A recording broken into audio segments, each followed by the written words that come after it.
Rickshaw 1 minute.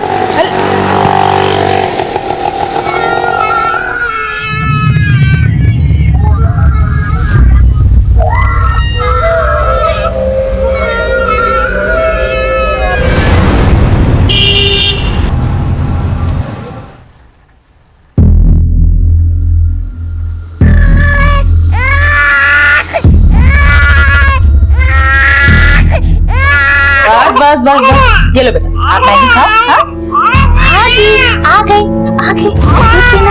दूध पीना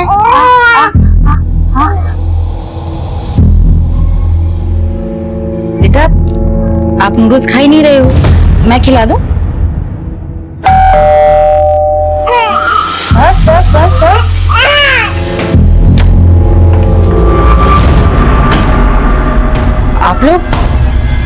आप लोग यहाँ कैसे? मैं इन्हें लेकर आया। वो बच्चे कहाँ हैं? जी ये रहे। बस बस बस बस बस बस बस। ये बच्चे कहाँ मिले आपको? जी मैं अपनी फ्रेंड के यहाँ से आ रही थी तो तभी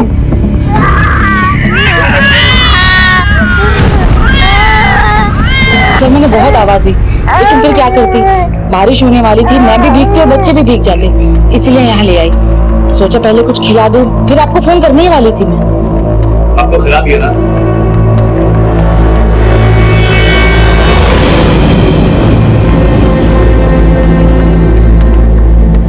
बेटा आपका नाम क्या है? जी बच्चे बहुत ही डरे हुए हैं, मैंने भी पूछने की कोशिश करी लेकिन कुछ बोले ही नहीं। गिरीश, एक काम करो, पूरे कमल नगर एरिया को छान मारो। मुझे लग रहा है अगर माँ बाप कहीं आसपास होंगे, बच्चों के लिए जरूर परेशान होंगे। और आसपास के सभी पुलिस स्टेशन में मिसिंग रिपोर्ट भी चेक करो। एक बात और, बच्चे जहाँ पर मिले हैं, अगर वहाँ पर सीसीटीवी है तो उसके फुटेज भी चेक करो। अब बच्चे को तैयार कर दीजिए, हम लोग इसे किसी एनजीओ में शिफ्ट कर देंगे। एनजीओ क्यों? आप हमें यही रहने दीजिए ना हमारे पास। अब मैं एक बैंक की एम्प्लॉय हूँ, आप मुझ पर ट्रस्ट कर सकते हैं। ठीक है, वैसे भी हमें किसी एनजीओ के बारे में पता करने में थोड़ा टाइम लगेगा, तब तक आप बच्चों को अपने पास रख सकते हैं। थैंक यू साहब, जल्दी पता लगाइएगा, मुझे आपके फोन का इंतजार रहेगा। जी बिल्कुल। ये तस्वीर में कौन है? ये हमारी बेटी है, स्कूल के स्विमिंग पूल एक्सीडेंट में। I am so sorry. आप लोग एक बार पुलिस स्टेशन आ जाइएगा, एफआईआर दर्ज कर लेंगे। जी चलो जी सर। नीता, ये तुम ठीक नहीं कर रही हो। ठीक तो तुम नहीं कर रहे हो रंजन।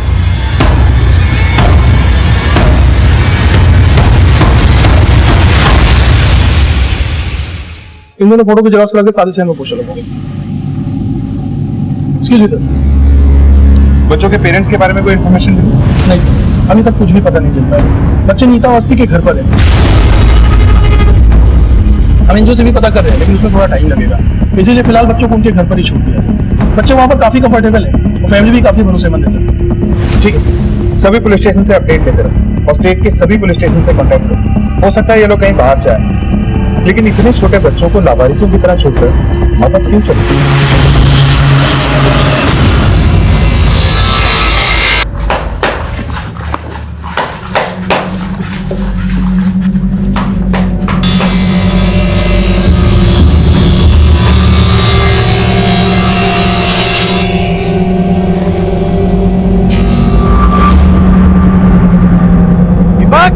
दीपक, ठीक है?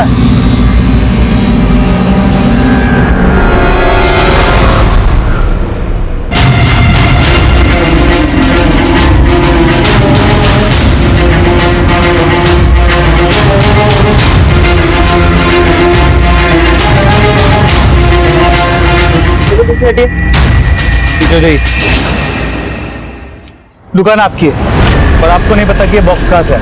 साहब देवी माँ की कसम, हमको कुछ नहीं पता साहब। दुकान खोलते कितना बजे?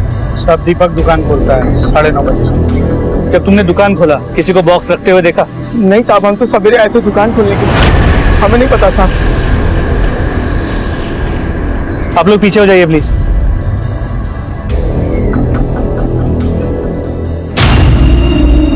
कमल, बॉक्स किसी कुरियर कंपनी का लगता है।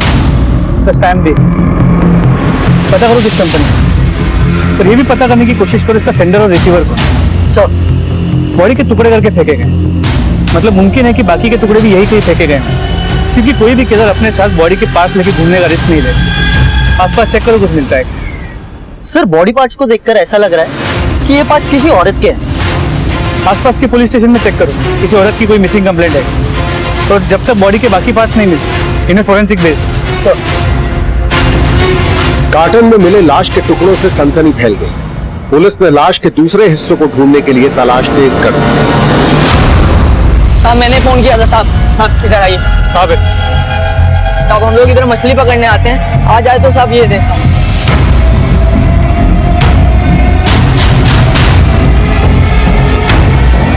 कार्टन को बाहर निकाल।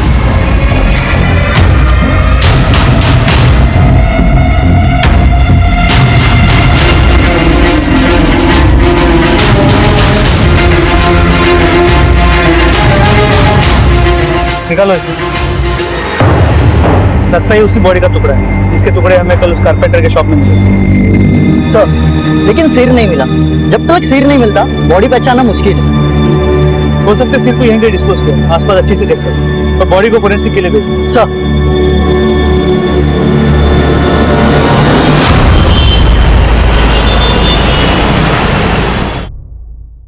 हमारी बेटी रीमा की खबर मिली साहब? देखिए हमने आपकी बेटी की तस्वीर हर जगह भेजी है, अभी तक कोई इन्फॉर्मेशन नहीं मिली है। हो सकता है वो अपनी प्रेमी के साथ भागी है। हमारी बेटी ऐसी नहीं है साहब, हम तो ये सोच सोच के डर रहे हैं कहीं उसके साथ कुछ गलत न हुआ हो। देखिए हम पूरी कोशिश कर रहे हैं, जैसे इन्फॉर्मेशन मिलेगी वैसे हम खबर करेंगे आपको। ठीक है, आप लोग जा सकते हैं।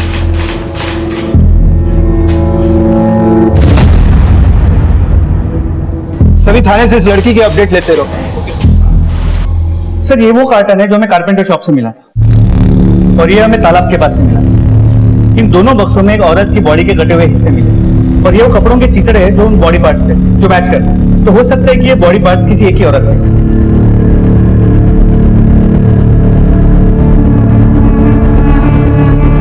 सुनिए, देखिए दोनों कार्टन्स पे जो टेप है उस पे कोई मार्किंग है जो एक ही तरह की। हो सकता है ये कुरियर कंपनी की खुद की टेप हो। ये मार्किंग थोड़ी मिटी हुई है, लेकिन ये नंबर थोड़ा क्लियर है। इस नंबर को हर एक कुरियर कंपनी में भेजो। हो सकता है इन कार्टन्स का राज खुल जाए। जी सर। पुलिस को लाश के टुकड़े एक कार्गो कार्टून बॉक्स में मिले थे और केवल इतनी सी लीड से पुलिस ने हजारों कोरियर कंपनीज को खंगालना शुरू किया। जॉन, बच्चों ने कुछ बोला? नहीं सर, मैं वहीं से आ रहा हूँ, लेकिन अभी तक कुछ भी नहीं बताया। ठीक है, उनसे पूछताछ करते रहो, जैसे कुछ बोले मुझे इन्फॉर्म करो। सर कार्टन में जो बॉडी के टुकड़े मिले उन पर एक कपड़ा था जिसपे ये टैग है। इस टैग की हालत काफी खराब है। एक मिनट।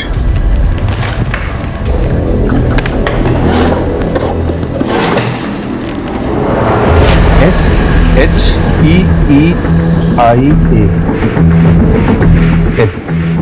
SHEEL सिंह। ये आई नहीं एल हो सकता, यानी शीला। पता करो कि शीला नाम से भी कितना ब्रांड है और ये किसी बड़े डिजाइनर का ब्रांड नहीं लगता। इस पैमाने पे डिजाइनिंग करने वाली कई छोटी छोटी कंपनीज हैं, लेकिन शीला नाम पे जितने भी ब्रांड रजिस्टर्ड हैं सबके बारे में पता है। और हाँ, एक ही जैसे कार्टन बॉक्स और इन कपड़ों के टुकड़ों से ऐसा लगता है कि ये बॉडी किसी एक ही औरत की है। फॉरेंसिक रिपोर्ट से सब क्लियर हो जाएगा। तुम इस ब्रांड के बारे में पता करो। सर पुलिस को मिल रहे सारे सुराग बेहद ही मुश्किल और लंबी प्रक्रिया वाले थे, लेकिन पुलिस की मुस्तैद टीम पूरी सूझबूझ से अपनी तहकीकात को आगे बढ़ा रही थी।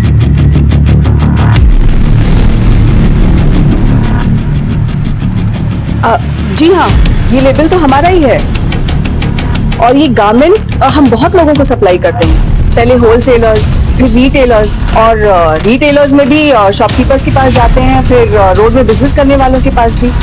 पर सर आप जानना क्या चाहते हैं? देखिए, हमें एक बॉडी मिली जिस पर एक कुर्ती थी, तो इस कुर्ती में आपका ये लेबल लगा। ये लेबल मैं आपको बता दूं कि हम 2 साल पहले बनाना बंद कर चुके हैं। हमने अपनी डिजाइन बदल दी है और ये लेबल कुछ महंगे कुर्ते में ही लगते थे जो कुछ खास शहरों में हम बेचते हैं। ठीक है, हमें इन सारे शहरों की लिस्ट है और वहाँ के जो भी शॉपकीपर्स है, रिटेलर्स है, उनकी पूरी जानकारी चाहिए। जय, वो डीलर्स वाली लिस्ट लाना जरा।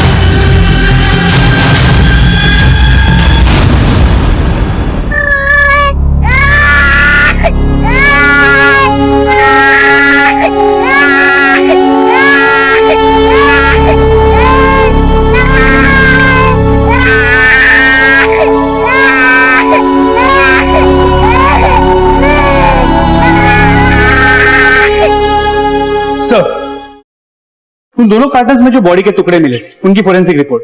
सर, रिपोर्ट से पता चला है कि वो सभी टुकड़े किसी एक ही औरत की बॉडी के थे जिसकी उम्र करीब 30 साल हो।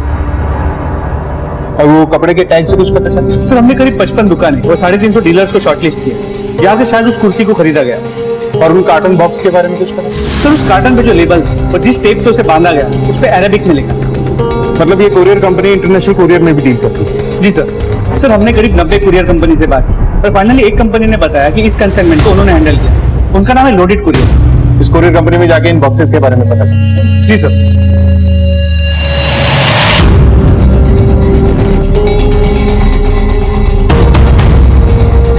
सर, ये नंबर उस कंसाइनमेंट का है जो यूएई से आया था। इसके सेंडर और रिसीवर दोनों नावेद अख्तर। इस नावेद अख्तर का एड्रेस दो। इसकी कंप्लीट रिपोर्ट चाहिए। सर, लोडेड कुरियर कंपनी से पता चला है कि उस कार्टन के कंसाइनमेंट का सेंडर और रिसीवर दोनों एक ही आदमी थे। कोई नावेद अख्तर जो दिल्ली का रहने वाला है। चलो।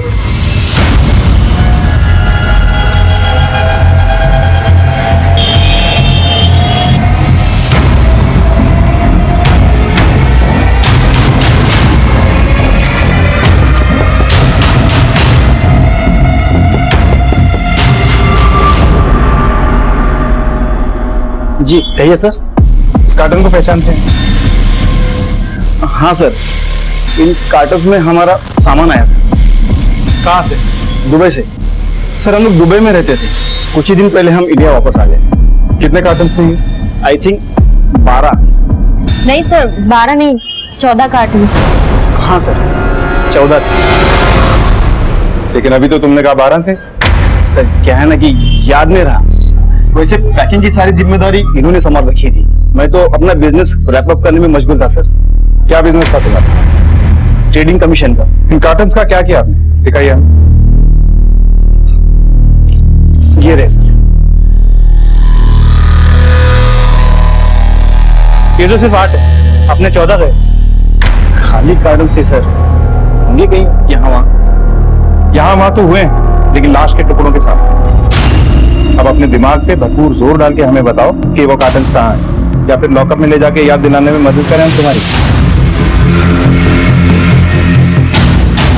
याद आया सर, हमने कुछ कार्टन्स हमारी काम वाली बाई को दिए। उसने कहा था कि उसे घर का सामान रखने के लिए जरूरत है। उसका नाम और एड्रेस है ना सर? सबका नाम, एड्रेस, फोन नंबर सब लेकर रखा है। ये पास ही में 4 मकान छोड़ के रहती है। इस एड्रेस पे जाके वेरीफाई करो। सर,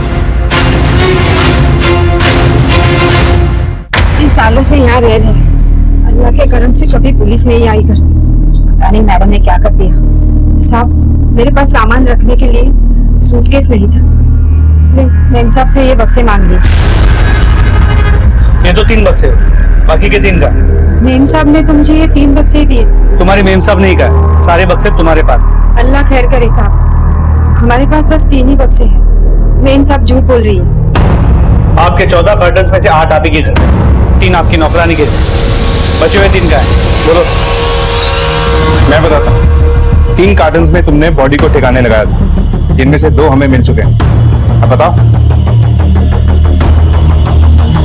हाँ सर, याद है सर। दुबई से इंडिया पहले मैं आया था और 1 हफ्ते बाद मन्नत आई थी।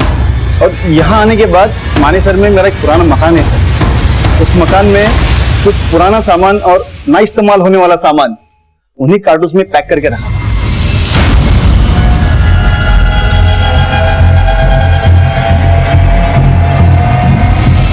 सर, इस तरह।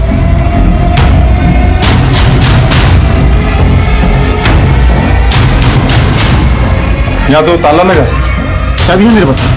खोलो।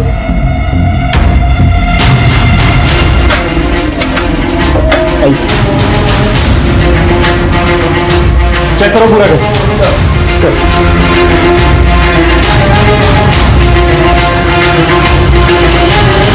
सर, यही सब सामान कार्टून्स में रखा था। सामान तो ही पड़ा है, कार्टून्स में नजर नहीं है।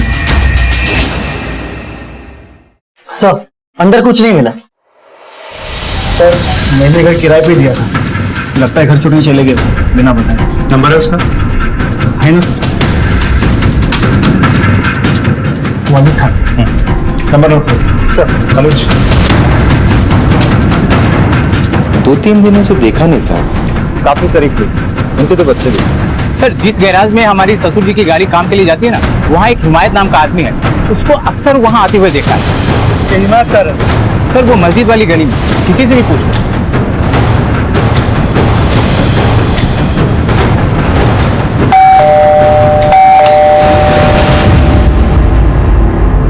जी कहिए। पुलिस। और साहब बात क्या है मतलब? वाजिद को जानते हो? जानता हूँ मतलब साहब मेरा भाई है, सगा भाई है। कहाँ है वो? अपने घर पे होगा, और कहाँ होगा साहब? वो घर पे नहीं। तो सर उसकी बीवी होगी घर पे, उससे पूछिए कहाँ है। घर पे ताला बंद है और दोनों के फोन भी बंद है। हम जानना चाहते हैं वो लोग हैं कहाँ। मेरा एक बड़ा भाई है इम्तियाज साहब, मैं उससे फोन करके पूछता हूँ कि शायद उसे मालूम हो साहब। वाजिद या जोया, दोनों में से कोई भी तुमसे कांटेक्ट करे तुरंत हमें बताना। जी जी साहब।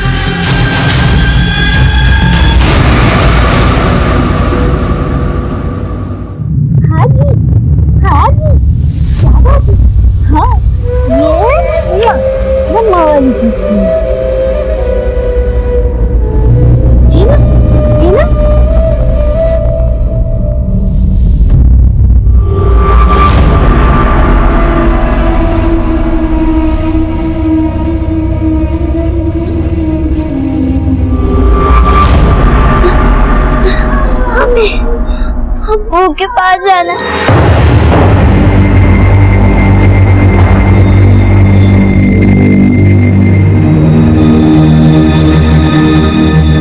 किसके पास जाना है बेटा? अब्बू के पास जाना है। आपकी मम्मी मतलब अम्मी कहाँ है? अम्मी अब्बू को लेके चली गई। ये तो मैं पुलिस को इन्फॉर्म करता हूँ। सर, अभी अभी नीता अवस्थी के पति रंजन का फोन आया था। उसने कहा कि बच्चे ने ये बोला कि उसे अब्बू और अम्मी के पास जाना है। अब्बू? इसका मतलब ये बच्चे किसी मुस्लिम फैमिली से। और कोई इन्फॉर्मेशन? नहीं सर। सिंह, तुम दोनों जाओ, बच्चे से पूछताछ करो, शायद इनकी फैमिली के बारे में देखिए। सर।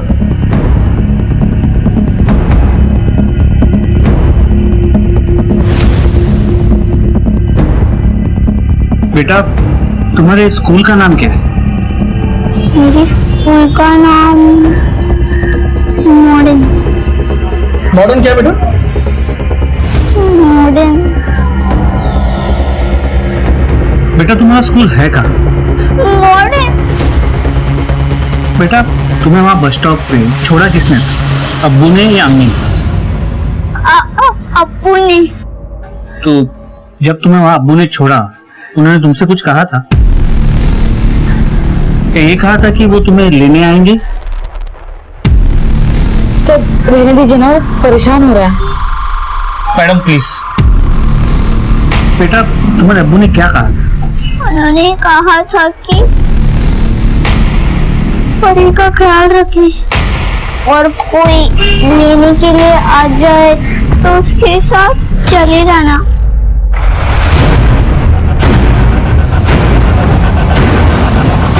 आप दोनों से थोड़ी बात करनी है, जरा बात करो। आप इन बच्चों को पहले से जानती है ना? नहीं सर, मैंने आपको पहले भी बताया कि ये दोनों उस रात मुझे रोड पर मिले थे। फिर वो बच्चा ये क्यों कह रहा है कि उसके अब्बू ने कहा था उसे बस स्टॉप पे लेने कोई आएगा और उसके साथ चले जाना? मुझे नहीं पता था, हो सकता है सच में इन्हें कोई लेने आने वाला हो। लेकिन ये भी हो सकता है उन्हें लेने आप ही जाने वाली थी और उसके अब्बू ने आपको पहले से बता दिया। ये क्या बकवास है सर, मैं किसी को नहीं जानता। देखिए, हमने आपके बारे में सब कुछ पता कर लिया। आपके बच्चे के गुजर जाने के बाद आप एक दूसरा बच्चा चाहती थी, है ना? हर औरत चाहती है सर। लेकिन अब आप मेडिकली मां नहीं बन सकते, ये बात भी सच है। जी सच है। तो फिर ये हो सकता है कि आप ही ने इन बच्चों को खरीद लिया या फिर किडनैप कर लिया। ये क्या बकवास कर रहे हैं आप? सलामत एनजीओ को कांटेक्ट करो, सब बच्चों की कस्टडी ले लो। सर सर प्लीज उन्हें मुझसे अलग मत कीजिए। देखिए वो यहाँ पर खुश है। वो बच्ची मेरी गोद में आके ऐसे चुप हो जाती जैसे अपनी माँ की गोद में हूँ। आप उन्हें ले जाकर उन पर जुल्म मत कीजिए प्लीज सर। खबरदार कोई नहीं लेकर चला इधर आओ बेटा मेरे पास आओ। कोई नहीं बच्चे को छोड़िए आप। नहीं रोको ना, इन्हें रोको मत अर्जुन। नीता वो हमारे बच्चे नहीं हैं, जाने दो उन्हें। यहाँ गुरुग्राम में जितने भी स्कूल के नाम में मॉडर्न आता है वहां जाके इन बच्चों के बारे में पूछताछ करो, पता करने की कोशिश करो उनके माँ बाप का नाम क्या है और उनका एड्रेस क्या है।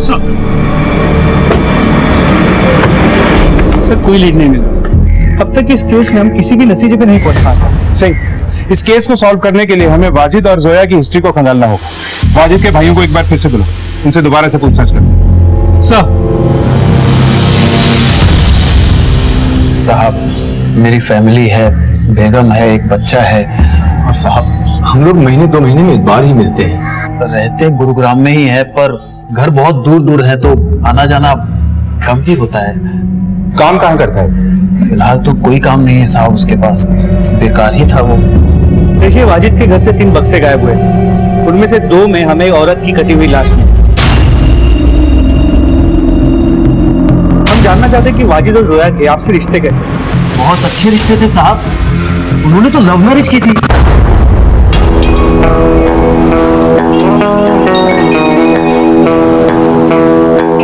तुम्हें पता है ना जोया तुम क्या कर रही हो?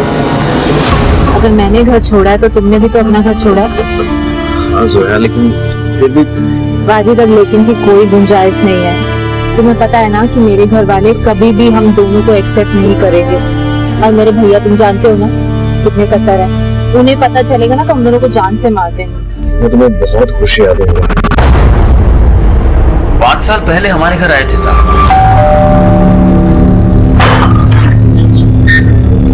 अस्सलाम वालेकुम भाईजान। अरे वालेकुम अस्सलाम वाजिद मियां, अचानक? बस ऐसे ही आ गया था। ये भाईजान ये जोया है, अपने ही गांव की है। हम दोनों घर से भाग कर आए।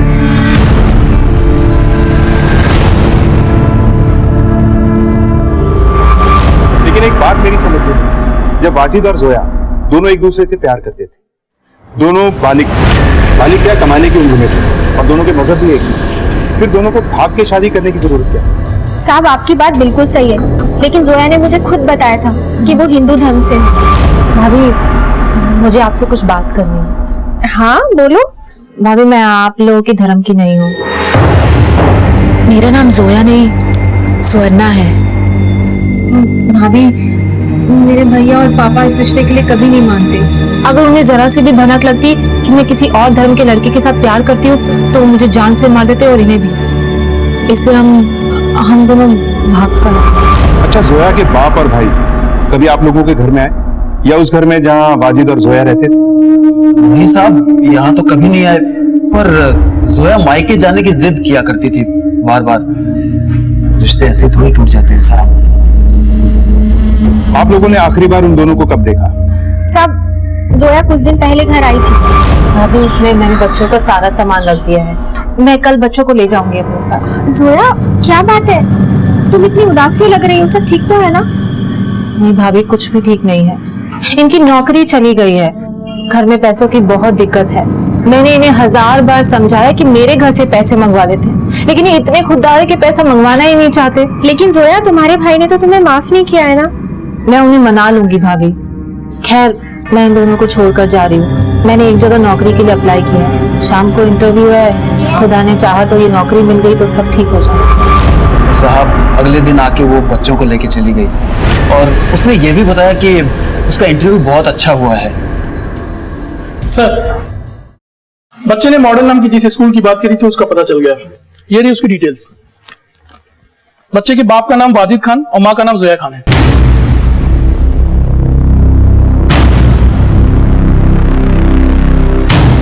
फोटोग्राफ दिखाओ सर।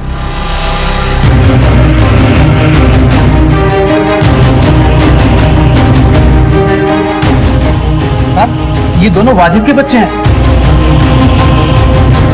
मगर हुआ क्या है साहब? दरअसल इन बच्चों को किसी ने रास्ते पे छोड़ दिया था। अब ये सलामत नाम की एनजीओ में, जब तक वाजिद और जोया मिल नहीं जाते इन बच्चों को हम आप लोगों के पास छोड़ देंगे। साहब मेहरबानी करके ऐसा मत कीजिएगा। हमें मालूम नहीं है कि वाजिद और जोया कहाँ है इस वक्त। अल्लाह ताला उन्हें सलामत रखे। उन्हें कुछ हो गया तो साहब हम उनके बच्चों की परवरिश नहीं कर पाएंगे। ठीक है, मुझे वाजिद का अजमेर का एड्रेस चाहिए और जोया के पेरेंट्स का भी। और हाँ, हमारी इजाजत के बिना आप लोग इस शहर छोड़ के जाने की सोचना नहीं। और जो कुछ भी तुमने मुझे बताया उसमें से जरा सा भी झूठ हुआ तो अंजाम तुम लोग जानते हो। ठीक है, तुम लोग जा सकते हो।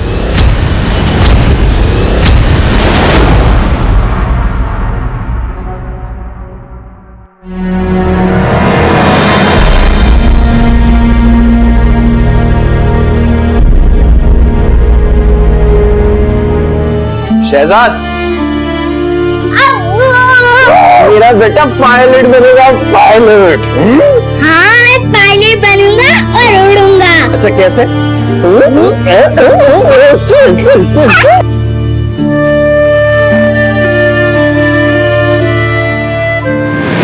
ठीक है, इस बारे में पूरी डिटेल्स मुझे दो। जय। सर, अलीगढ़ पुलिस स्टेशन ने इस लड़की की फोटो भेजी, ये मिसिंग। इसका नाम रीमा है। सर ये देखिए, इसने लगभग इसी तरह के कपड़े पहन रखे हैं जो हमें डेड बॉडी पे से मिले। ये महज एक इत्तेफाक हो सकता है, लेकिन ये भी हो सकता है कि मरने वाली लड़की यही है और ये दोनों केसेस बिल्कुल अलग हैं। You're right, लेकिन सबसे पहले हमें यह पता लगाना होगा कि ये मरने वाली लड़की कौन है। इसे पहचानना मुश्किल है, क्योंकि बॉडी का कटा हुआ सर अभी तक हमें नहीं मिला और कातिल ने जानबूझकर लाश के टुकड़ों को दूर दूर फेंक दिया था ताकि हम कभी भी उस तक ना पहुंच पाए। लेकिन सही सवाल अब भी कई है। एक ये कि अगर ये मरने वाली लड़की ये रीमा है तो सवाल ये है कि इसे किसने मारा होगा, क्यों, तो इसका वाजिद से क्या कनेक्शन है। और अगर ये जोया है तो जोया और उसके पति को जोया के बाप और उसके भाई से जानकर खतरा था। तो कहीं ऐसा तो नहीं कि वाजिद को भी मार दिया गया, या ये भी हो सकता है कि वाजिद ने इन दोनों में से किसी एक लड़की को मारा और कहीं भाग गया। और अभी हम सिर्फ डीएनए टेस्ट से पता लगा सकते हैं कि ये बॉडी जोया की है या रीमा की। सही कह रहे हो। एक काम करो, चौहान को बोलो कि उन बच्चों का ब्लड सैंपल लो और इस रीमा के माँ बाप का भी ब्लड सैंपल। और तुम ऐसा करो कि एक टीम लेके अजमेर जाओ, वहां की लोकल पुलिस से मदद लेकर जोया और वाजिद के बारे में पता करो। सर, अलीगढ़ पुलिस से मिले नए सुराग से पुलिस और भी उलझ गई थी। अब इस केस के तार बाहरी इलाके से जुड़ गए थे। जोया और वाजिद कहाँ थे? मीता को बच्चों का मिलना क्या महज एक इत्तेफाक था या कोई राज? पुलिस ने अपनी जांच टीम बढ़ा दी थी जो दिन रात इस गुत्थी को सुलझाने में लगी थी। तो आपका मतलब है वाजिद यहाँ नहीं है? जी हाँ, वाजिद जिस रोज से इस घर से गया उसने अपनी शक्ल तक नहीं दिखाई। उस लड़की का भाई जब देखो मुंह उठा के आता है और हमें धमका के चला जाता है। मेरी जोया से शादी के बाद उन्होंने फोन किया था मुझे। सुहाना आपा, तुम कहाँ चले गए हो वाजिद? वापस आ जाओ। मैं जल्दी लौटूंगा। सुहाना, फोन दे, फोन दे मुझे। वाजिद, इस बीवी से कहो कि अपने उस कमजोर भाई को समझाए जो आए दिन घर में आकर धमकियां देकर जाता है, पापा की इज्जत लूटने की बात करता है। आखिरी बार वाजिद से कब बात हुई? करीब 20-25 दिन पहले। बहुत परेशान थी, बता रहे थे उनकी नौकरी चली गई। वाजिद के घर से कुछ बक्से गायब हुए थे, उनमें से एक में हमें एक लड़की की लाश मिली। हो सकता है वो जोया, और वाजिद का भी कुछ पता नहीं चला। ये भी नहीं पता कि वो जिंदा है या नहीं। वाजिद का किसी रीमा नाम की लड़की के साथ संबंध था? अल्लाह मेरे भाई भाभी की जोड़ी सलामत रखे। अरे वो तो किसी दूसरी औरत के साथ ताल्लुक रखने का सोच ही नहीं सकते। अब उनके बच्चे कहाँ हैं सर? उनके बच्चे फिलहाल एक एनजीओ में। अगर आप लोग उन्हें अपनाना चाहते हैं तो आप लोग अप्लाई कर सकते हैं।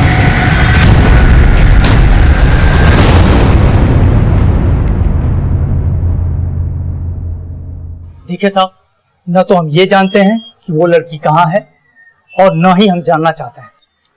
आपकी स्वर्णा से आखिरी बार बात कब हुई थी? 5 साल पहले, जब वो इस घर की बेटी थी और मेरी बहन थी। उसके बाद कभी उसने कॉल नहीं किया। हमें आपके ब्लड सैंपल चाहिए। क्यों? हमें एक लड़की की लाश मिली जिसका सिर नहीं, और हमें उसकी शिनाख्त करने में मुश्किल हो रही है। तो हम डीएनए मैचिंग करके देखना चाहते हैं कि क्या वो लड़की स्वर्णा है। हमारी बदकिस्मती है कि उसकी रगों में भी हमारा ही खून दौड़ रहा है, और भगवान से मानूंगा कि लाश उसी की हो। सब अजमेर में जोया और वाजिद दोनों के घर वालों से बात हुई। मुझे लगता है कि ऑनर किलिंग का केस हो सकता है, क्योंकि वाजिद के घर वालों ने बताया कि जोया और वाजिद के भाग जाने के बाद जोया के भाई राज ने वाजिद के घर वालों को कई बार धमकाया और ये भी कहा था कि अगर जोया और वाजिद वापस आए उन्हें मार दे। तो ठीक है, तुझसे ये ऑनर किलिंग का मामला हो सकता है। एक काम करो, राज की कॉल रिकॉर्ड से करवाओ और गुरुग्राम में जहां ये वाजिद रहता है वहां लोगों को राज की फोटो दिखाकर पूछो क्या कभी किसी ने उसको वहां देखा। सर,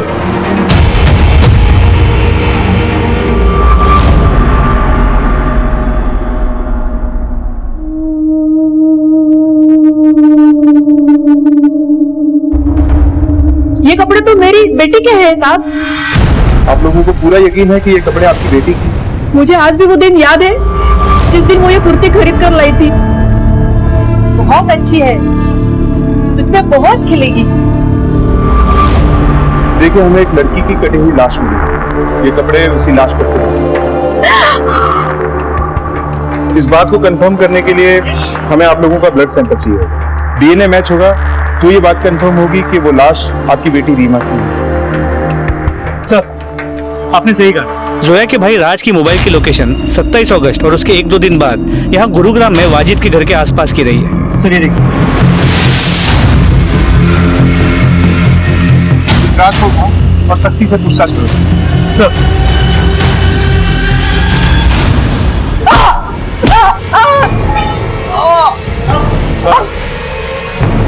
सर शुरुआत मैं कर दे।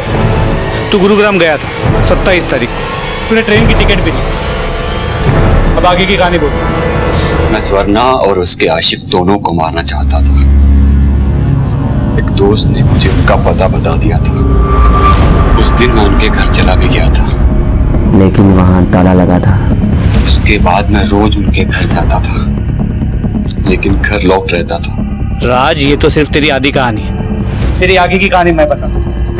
तू उनके घर गया, घर के अंदर भी गया और तूने उन दोनों को मार दिया। जोया की लाश तुम्हें मिल गई। अब ये बता कि तूने वाजिद की लाश को कहाँ ठिकाने लगाया? बोल। काश मैं अपने हाथों से उन दोनों की जान ले सकता। उन्होंने कोई इतना बड़ा गुनाह नहीं किया था। सिर्फ जिससे प्यार किया उसी से शादी की। इसे तब तक अंदर रखो जब तक वाजिद का कुछ पता नहीं चलता। जैन सर, बच्चों की डीएनए रिपोर्ट आ गई है।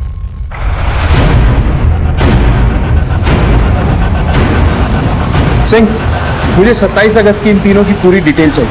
कौन कहां था, क्या कर रहा था, किससे मिल रहा था? सर, पुलिस के हाथ कुछ अहम सुराग लग गए थे। अब उनके शक और तफ्तीश का दायरा भी सीमित हो गया था। सर, एक इंपॉर्टेंट बात पता चली। क्या? हत्या वाली रात यानी 27 अगस्त को हमें जिस जिस जगह लाश के टुकड़े मिले थे, हर उस जगह पे एक टेम्पो को देखा गया सर। हमने टेम्पो के मालिक का पता भी लगा लिया। ये रही उसकी डिटेल्स। सर, रीमा की लीड उसका फोन अभी अभी स्विच ऑन हुआ था। लगता है इस केस से बहुत जल्द पर्दा उठने वाला है, क्योंकि हमारी हरकत को देख के हत्यारे भी हरकत में आएंगे और कोई ना कोई गड़बड़ जरूर करेंगे। सब पे नजर बनाए रखो। और चौहान, इस टेम्पो के मालिक को उठा के लाओ और तुम रीमा को ट्रैक करो।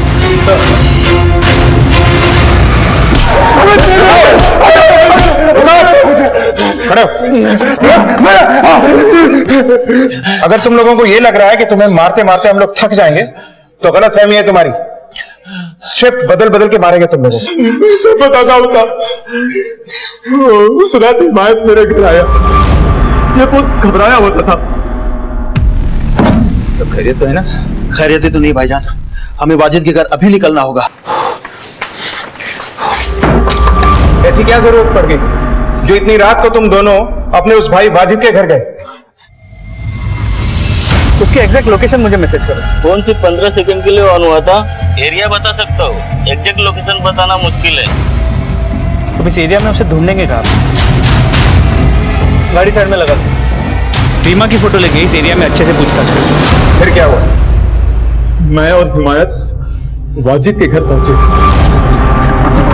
वाजिद कौन है?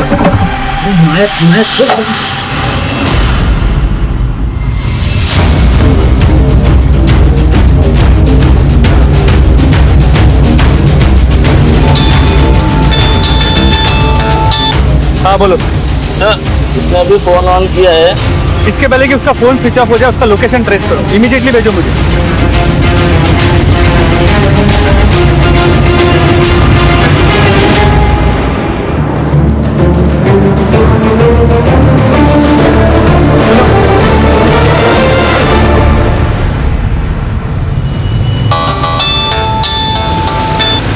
हाँ बोलो सर उसने अभी भी फोन ऑफ किया है।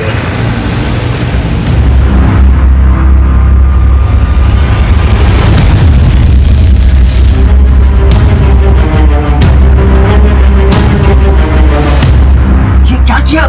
मेरे पास और कोई रास्ता नहीं था भाईजान। पागल हो गए और बच्चे अंदर सोए हैं। कैसे भी करके इसको ठिकाने लगा देते हैं। भाईजान मुझे जेल नहीं जाना है, प्लीज प्लीज मुझे बचा लीजिए।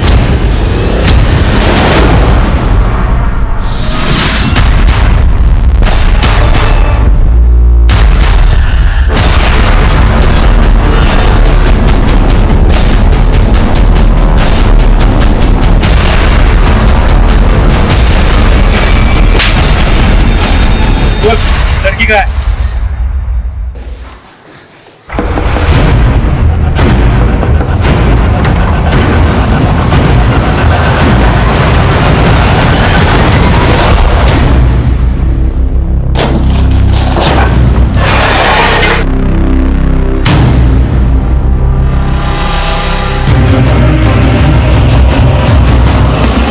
साहब, लाश को ठिकाने लगाने के लिए मैंने और हिमायत ने सिर्फ वाजिद की मदद की, हमने किसी को मारा नहीं साहब। भाईजान सच कह रहे हैं, तुम लोगों ने एक मुजरिम का साथ दिया, पुलिस से बात छुपा के इन्वेस्टिगेशन को गुमराह किया। देखते जाओ तुम लोगों पे कितनी दफाई लगेगी। तब तक तुम्हारे उस लाडले भाई से पूछते हैं कि आखिर हुआ क्या। साहब साहब साहब साहब सिंह प्लीज प्लीज प्लीज मत पढ़िए। चल वो ये सब क्यों किया, वरना उल्टा लटका के मारूंगा। सर, मेरी और जोया की शादी हो गई थी। मैं उससे बहुत प्यार करता था। वो दूसरे धर्म के होने के बावजूद उसने हमारे मजहब में अपने आप को बहुत अच्छे से ढाल लिया था। उसके घर की माली हालत भी बहुत बेहतर थी हमसे। और यहाँ मैं 2 वक्त की रोटी के लिए दर दर भटक रहा था। नौकरी ढूंढ रहा था मैं, पर मिल नहीं रही थी। मैंने जोया से जो भी वादा किया था वो मैं पूरा नहीं कर पाया था, इसलिए दिन ब दिन वो गुस्सा हो रही थी मेरे ऊपर। वाजिद, सिर्फ प्यार मोहब्बत से घर नहीं चलता। घर चलाने के लिए बहुत सारी चीजें चाहिए होती है। तुम खुद तो काम नहीं करते, कम से कम मुझे तो काम करने दो। हाँ तो करो ना, मैंने कब मना किया तुम्हें? वाजिद, मैं सिर्फ अपने लिए नहीं इस घर के बारे में सोच रही हूँ। अरे यार तो सोचो ना, जाओ प्लीज, मेरा दिमाग खराब मत करो यार। मैं दिमाग खराब कर रही हूँ? मैं दिमाग खराब करूँ कि तुमने मेरा दिमाग खराब कर रखा है? तंग आ गई हूँ मैं इस घर में। रोज रोज की किटकिट की वजह से वो मेरे दिल से उतर रही थी। एक दिन दोस्त की शादी के सिलसिले में मैं चंपारण गया। तब मैंने रीमा को पहली बार देखा था। पहली नजर में मुझे पसंद आ गई थी और मैं भी रीमा को पसंद आ गया। मैं इसे सब कुछ सच सच बताने वाला था, लेकिन मैं डर गया था कि अगर इसे सब कुछ सच सच बता दूं तो ये मुझे छोड़ देगी। इसलिए मैंने एक दिन इसे गुरुग्राम बुला लिया, लेकिन हम दोनों को जोया ने साथ में देख लिया और वो मुझ पर बहुत गुस्सा हुई। वाजिद,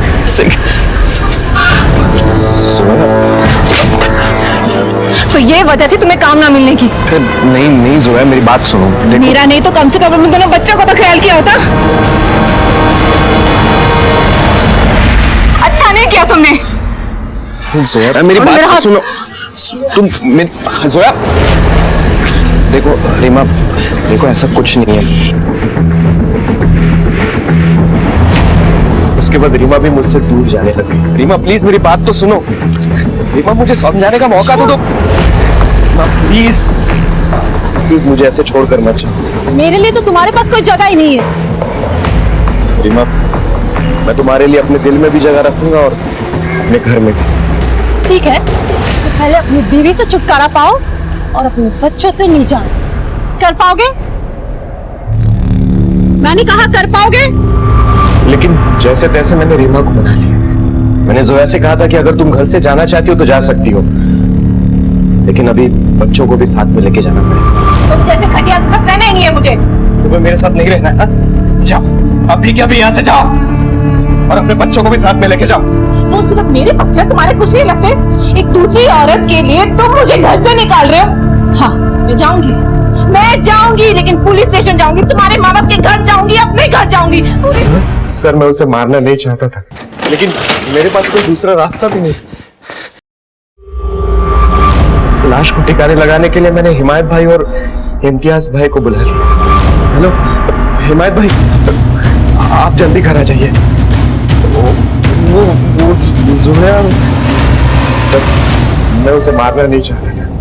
मैं रीमा से शादी करना चाहता था। रीमा को लेकर भाइयों से पैसे लेकर कहीं दूर जाकर बसना चाहता था, लेकिन रीमा मुझे बच्चों के साथ एक्सेप्ट नहीं कर रही थी। दोनों लड़कियों पे एक जैसे कपड़ों की क्या पहेली है?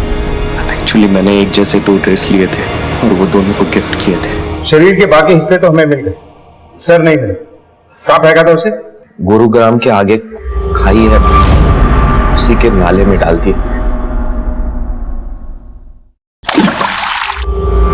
और ये रीमा के साथ कब से डेरा जमाया हुआ था तुम्हें? हमें पता चला कि पुलिस हरकत में आ गई है, इसलिए हमें भागने का मौका ही नहीं मिला। सर 2 कश्तियों में सवार होकर मैं डूब गया सर मुझे माफ कर दीजिए, मुझसे गलती हो गई।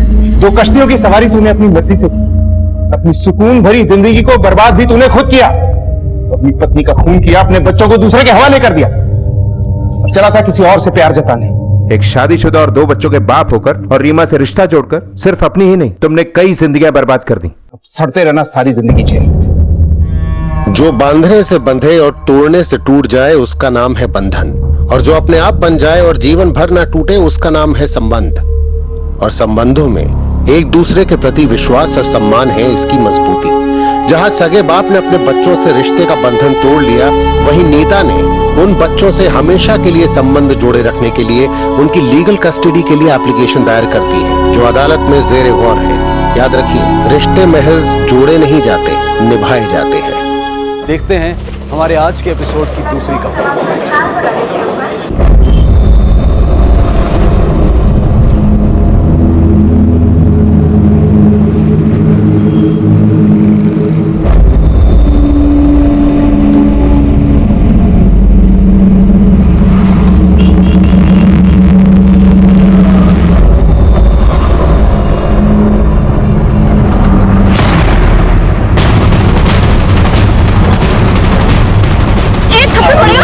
निकल जाएगी, लेकिन समझा? मैंने कुछ नहीं किया, मैं तो मत जा रहा था यहाँ से।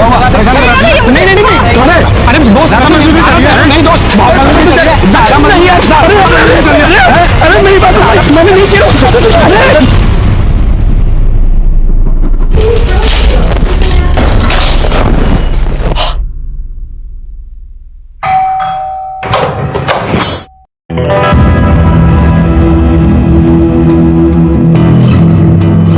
हमारी कंपनी वैक्यूम क्लीनर बनाती है।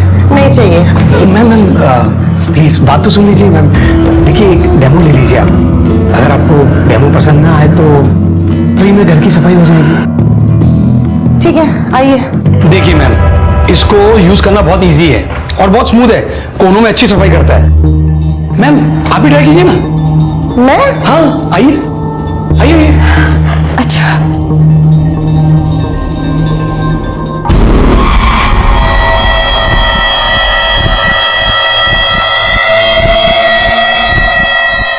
मैम आप गलत कर रही है। हाँ? हाँ मैं आपको सिखाता हूँ। हाँ नहीं आप रखिए अपना हाथ, ये हाथ यहाँ पर और ये हाथ थोड़ा इधर। हाँ? और धीरे से, एकदम धीरे धीरे, एकदम स्मूथ। मैम मैं आपको और बहुत कुछ सिखा सकता हूँ, बेडरूम में चले। बदतमीज! सुरेश! सुरेश! सुरेश! सुरेश कौन है? सुरेश! नहीं मैम। सुरेश! क्या हुआ? अरे ये मुझे छेड़ रहा था। छेड़ नहीं रहा था, मैं छेड़ नहीं रहा था। वैक्यूम अंदर कैसे आ? हर लड़की हर औरत को हवस भरी नजरों से देखना एक प्रकार की मानसिक विकृति है, जो बहुत सामान्य दिखने वाले लोगों के मन में दबी रहती है। पर यहाँ तो ये लड़का बेशर्मी की सारी हदें पार कर रहा था। इसे ना पिटने का डर था ना बेइज्जती का। आखिर ये लड़का था कौन और इसकी बदनीयती इसके साथ क्या करने वाली थी? आई बाबा खुद तो चले गए पर मेरी जिंदगी बर्बाद कर गए। क्या जरूरत थी उन्हें गणेश को दहेज में इतना सब देने का वादा करने की? अब दिन रात वो मुझे मारता है। इस बात तो बोल के भेजा है, बिना पैसा लेके वापस आई तो मुझे जान से मार देगा। हाय मैं अब क्या करूं, कहाँ जाऊं, मुझे कुछ समझ में नहीं आ रहा। अगर पूरी अपने मरे हुए बाप को कोसने से क्या फायदा, उनको थोड़ी मालूम था ऐसे अचानक चले जाएंगे और तेरे को ऐसे दुख देखने पड़ेंगे। आज तो कहा बहुत परवाह करता है ना अपनी बहन की। देख क्या हालत हो गई है इसकी, कुछ करता क्यों नहीं? करूंगा, जरूर करूंगा। बाबा ने जो गणेश भाव को वचन दिया ना, वो मैं पूरा करूंगा। कैसे करेगा? एक नौकरी तो तेरी टिकती नहीं। भाई इसके लिए मुझे अपने आप को बेचना पड़ा ना तो बेचूंगा, पैसा लाऊंगा और वो भाव के मुंह पे 50,000 रुपया मारूंगा। 50,000? इतने पैसे कहाँ से लाएगा तू? तू टेंशन कैसा लगे थे, तू इन सब में मत पड़ यार। देख अंकित, ये सब बातें बनाना और टाइम वेस्ट करना बंद कर। मैं बोल रही कोई अच्छा सा जॉब क्यों नहीं ढूंढ लेता तू? मेरे को पता है मुझे क्या करना है, तेरा लेक्चर सुनने को नहीं आया हूँ। मैं यहाँ पर आया था कि तेरे से मिलकर थोड़ा रिलैक्स हो जाऊंगा, उल्टा तूने मेरे को गुस्सा दिला दिया। अंकित अच्छा I'm सॉरी, मुझे बता तेरा गुस्सा कम करने के लिए मैं क्या कर सकती हूँ?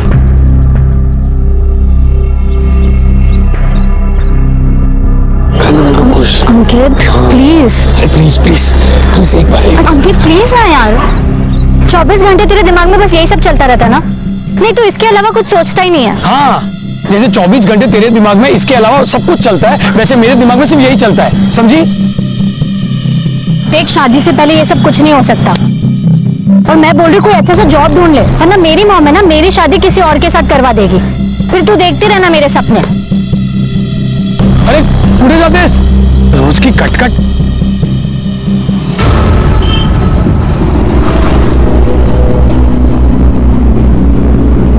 बहुत परवाह करता है ना अपनी बहन की। देख क्या हालत हो गई है इसकी, कुछ करता क्यों नहीं?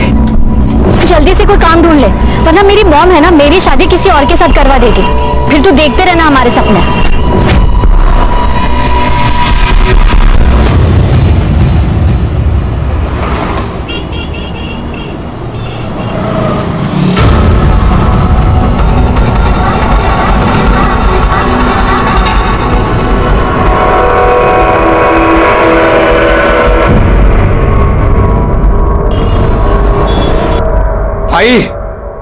एक बार ही नौकरी लग गई ना, फिर तू देख सब ठीक हो जाएगा, सबके दिन अच्छे आएंगे।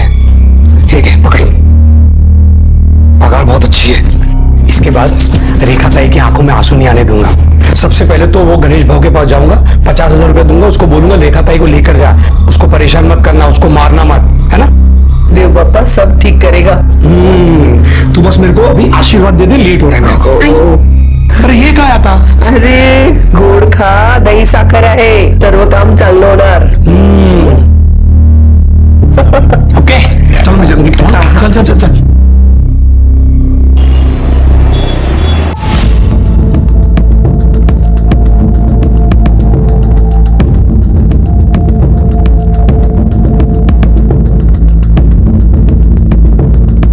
जी मैडम भेजता हूं ना। हाय मैं हूं रसिक भाई। Hello sir. फोन पे हमारी तुम्हारी बात हुई थी। जी जी। आओ सामने आओ, सामने आओ भाई।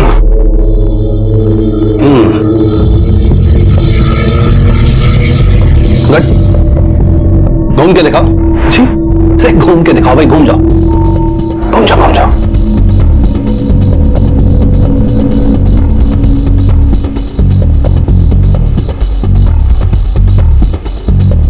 अच्छा है अच्छा है, जरा वहां तक चल के दिखाओ, वहां तक जाओ और वापस आओ।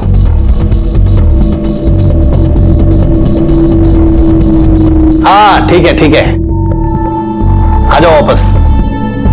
हाँ बढ़िया है। हाइट क्या है तुम्हारी? हाइट 5'9". और चेस्ट साइज क्या है? अरे सीना कितना चौड़ा है तुम्हारा? 46 होगा। 46। और वेट क्या है? 72 kg। इधर आओ। अरे इधर आओ भाई। मैं वो जाओ जाओ, मुंह दिखाओ, मुंह खोलो और खोलो।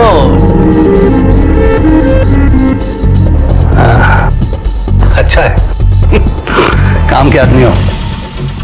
सर जॉब किस बारे में?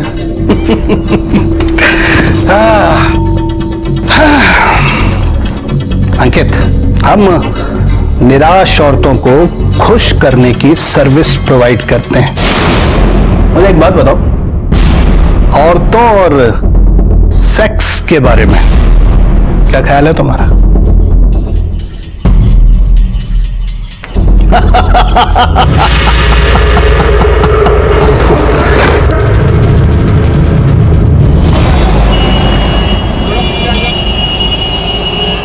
एक औरत को खुश करने का 10,000 रुपया मिलेगा। 20% कमीशन रसीद भाई रखेगा। जितना ज्यादा क्लाइंट उतना ज्यादा पैसा। लाइफ सेट एकदम। क्या बात कर रहा है? मतलब ऐश भी और कैश भी दोनों एक साथ? नहीं नहीं नहीं, मुझे तो विश्वास ही नहीं हो रहा। क्या ना सब कुछ सुनाने का मुझे तो एक क्लाइंट भी मिल गई है। कल जा रहा हूँ उसके पास, तो मुझे ना विश कर। चादर बदला है ना? अरे तू मुझे विश करना। All the best. क्या है ये? क्या है? अरे थोड़ा टाइट विश कर ताकि परफॉर्मेंस एकदम टाइट हो। ऑल द बेस्ट मेरे भाई, परफॉर्मेंस एकदम तगड़ा करना।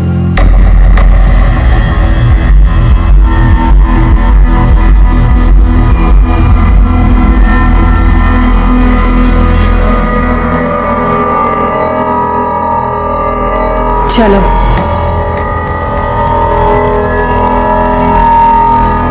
चलो,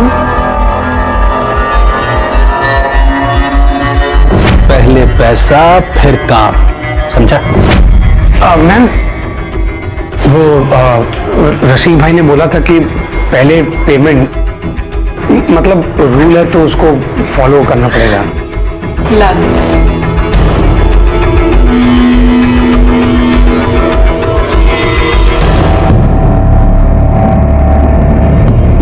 थैंक यू।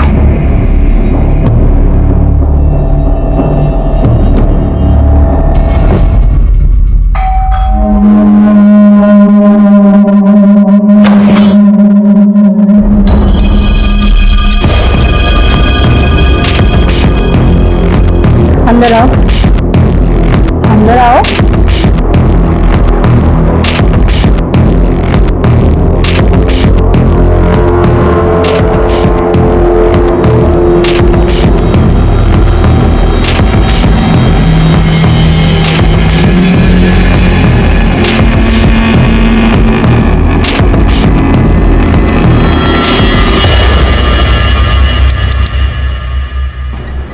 उससे तो तूने पक्का मना किया होगा। मना क्यों करूं? अरे काम है मेरा। इस बात के नोट मिलते हैं मेरे को, और मेरे को उससे कौन सी शादी करनी थी, है कि नहीं? अंकित सुनना यार, मेरी भी लगवा देना।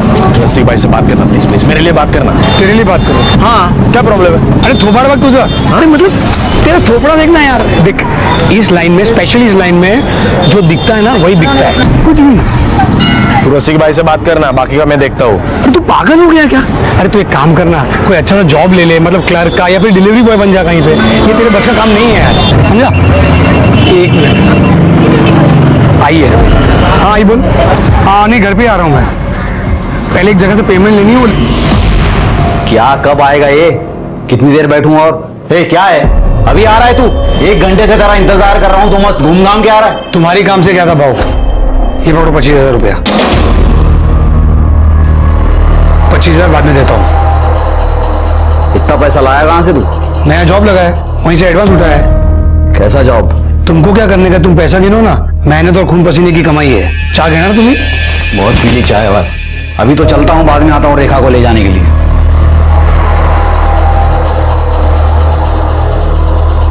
तूने मेरा घर बचा लिया, थैंक यू। ये पागल ताई है तू मेरी, तेरे लिए नहीं करूंगा तो किसके लिए करूंगा? ऐसा मत बोल, समझी ना?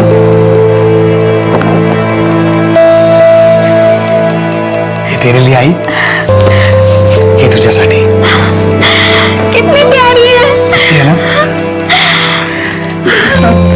और देखा है, तूने रेखा की शादी में अपना सारा सोना बेच दिया था ना, मैं तुझे डबल सोना बना के दूंगा। हो रहा। मैं तो यही चाहती हूँ कि तू दिन रात खूब तरक्की करे, खूब कमाए।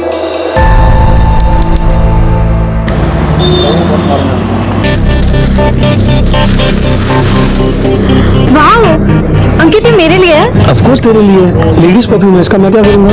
हाँ लेकिन अंकित ये बहुत महंगा होगा। हाँ इसलिए इसको रखने की कंडीशन। कंडीशन क्यों? ये तू तभी लगाएगी जब हम एक हो जाएंगे। मतलब देखना बाजू में एक अच्छा सा लॉज है, चलना एक होने के लिए चलते हैं। तू फिर से शुरू हो गया। ये ले, नहीं चाहिए मुझे परफ्यूम, तू रख। पागल तेरे लिए। एक मिनट। हेलो, हाँ सर। हाँ सर, बस मैं अभी आता हूँ सर। Okay sir. आप कहाँ जा रहे हो? मला एक क्लाइंट मीटिंग है, मैं तुला नंतर भेटतो। अरे पर अंकित ऐसे कैसे तुम? अरे मैं मिलता हूँ तुझे, चल बाय। अच्छा सुन, इसे तू बिना कंडीशन के रख सकती है। Okay, love you.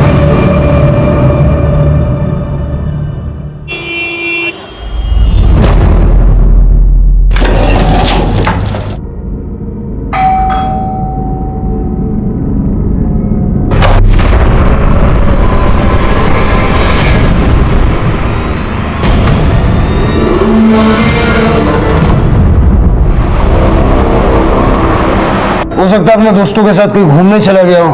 अरे नहीं साहब, वो बिना बताए किधर भी नहीं जाता है। 8 बजे बराबर घर पे आ जाता है। आज आधी रात होने को आया, अभी तक घर नहीं आया। उसका फोन भी नहीं चालू है। मुझे तो लगता है साहब मेरा बेटा कोई मुसीबत में है। साहब हम हाथ जोड़ती है, मेरे बेटे को ढूंढ के दो। कहाँ काम करता है आपका बेटा? वो कोई कंपनी में काम करता है। नाव तो नहीं मैं थी, 1.5 महीने से लगा है उधर काम पे। ठीक है, अपने बेटे का मोबाइल नंबर और फोटो दे दीजिए, हम उसको ढूंढते हैं। कोई साहब कोई। ये मजा मिल क्या है कि कल के और आज के और थोड़ा बहुत कुछ डाल के 1000-1500 रुपया मनी ऑर्डर कर देंगे हम लोग। वो देख बैग।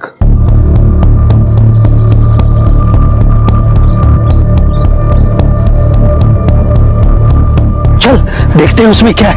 चल चल चल चल, रुक, कोई नहीं है।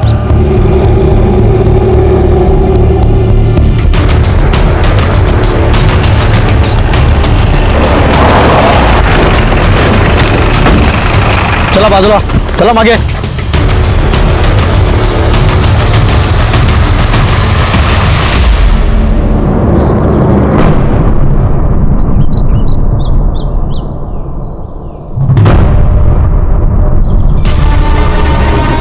सर ये तो वही लड़का है जिसकी माँ कल पुलिस स्टेशन में मिसिंग कंप्लेंट लिखवाने आई थी। अंकित नाम है इसका। बॉडी को बाहर निकाल।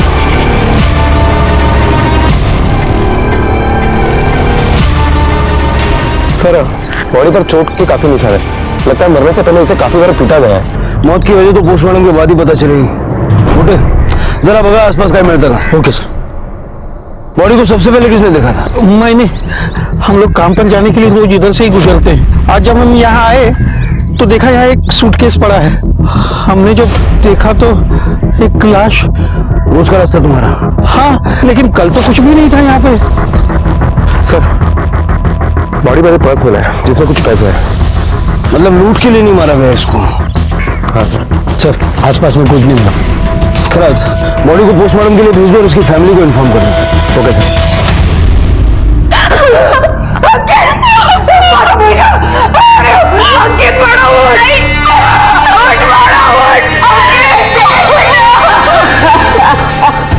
सर अंकित की पोस्टमार्टम रिपोर्ट आ गई है।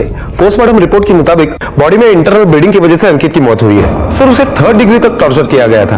बॉडी पर चोट के काफी सारे निशान भी है। सर उसे यहां तक मारा गया था कि उसके पैरों के तले सूज गए थे। इस तरह से तो कोई पुलिस वाला या आर्मी वाला पूछ सकता है।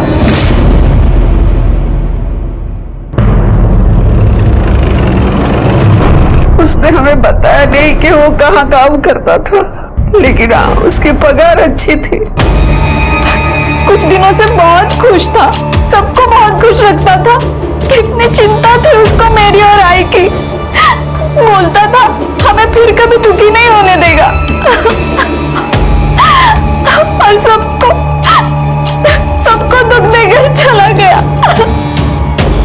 आप शादीशुदा हैं? आपके हस्बैंड भी नजर नहीं आ रहा। वो उनका एक्सीडेंट हो गया है और पैर में फ्रैक्चर है, इसलिए आ नहीं पाए वो। अंकित का किसी से कोई अफेयर था? नहीं मालूम सर, उसने कभी नहीं कुछ इस बारे में बताया। किसी से कोई लड़ाई झगड़ा दुश्मनी? दोस्तों के बारे में तो पता होगा ना? उसका एक ही दोस्त है, बेस्ट फ्रेंड, संतोष कामड़ी। खरत, संतोष कामड़ी को पुलिस स्टेशन बुलाओ। रेखा का पति अंकित के गायब होने से लेकर अब तक कहीं नहीं दिखा। वाकई बेड रेस्ट पे है या मामला कुछ और है? सर, ये संतोष बस।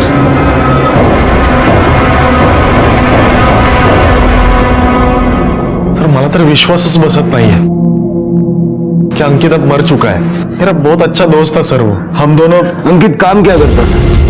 वो पैसों के लिए औरतों के साथ, मतलब आप समझ रहे हो ना, धंधा करता था साहब। 24 घंटे उसके दिमाग में वही चलता था साहब। सेक्स के लिए भूखा था सर वो। किसी लड़की को देख लेता था तो उसके दिमाग में सिर्फ सेक्स ही आता था। फिर उसको वही काम मिल गया और मजबूरी में नहीं साहब, खुशी से काम करता था। अच्छे खासे पैसे भी मिलते थे उसे। किसके लिए काम करता? नहीं पता साहब, उसने कभी बताया नहीं। हाँ, लेकिन वो नवघर में पाटिल कॉलेज के पास उसे एक पैम्पलेट मिला था जिस पर डे 10,000 कमाने का ऑफर था।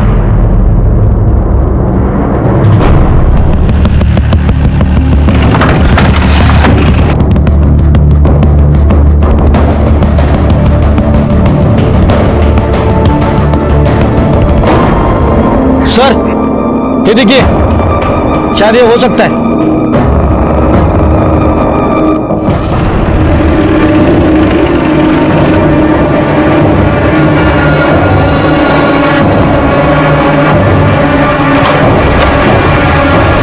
रसिक भाई। जी साहब। ये तुम्हारे लिए काम करता था?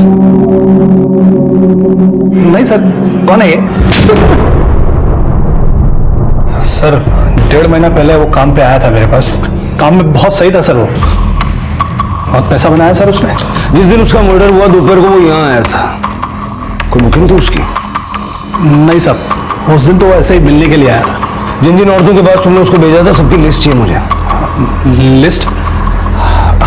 क्या है ना साहब कि ये धंधे में लिस्ट विस्ट किधर बनाते हैं हम लोग, मतलब लिस्ट नहीं है ना साहब। अपने आप दे दे, वरना अगर हम निकलवाएंगे तो बहुत कुछ बाहर आएगा। देता हूँ सर। सर लेकिन गारंटी नहीं है ना कि वो नाम जो मैं आपको दूंगा वो असली हो। क्या है, औरतें अपना गलत नाम भी बता सकती है। तो नाम नंबर दे तो सही। हाँ, देता हूँ सर।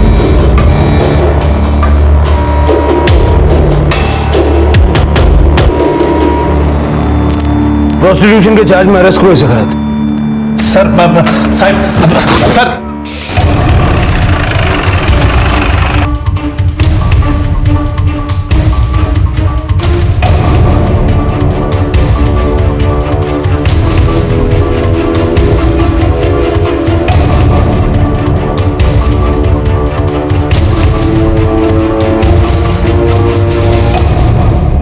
क्या आप इसे जानती है? किसी ने इसका मर्डर कर दिया है। कुछ बता सकती है इसके बारे में?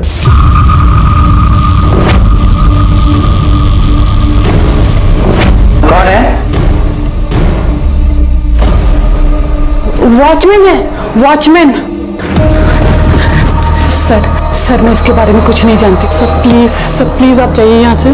मेरे हस्बैंड को इसके बारे में कुछ नहीं पता सर। मेरा घर बर्बाद हो जाएगा सर, प्लीज आप जाइए। मैं नहीं जानती कौन है ये। मैंने आज तक कभी इसकी शक्ल नहीं देखी। मैं एक शादीशुदा औरत हूँ। मैं अपने पति के अलावा किसी और के बारे में सोच भी नहीं सकती हूँ।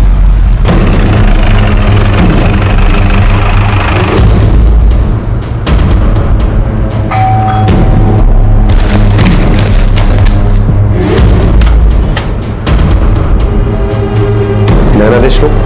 जी। इसे जानती है आप?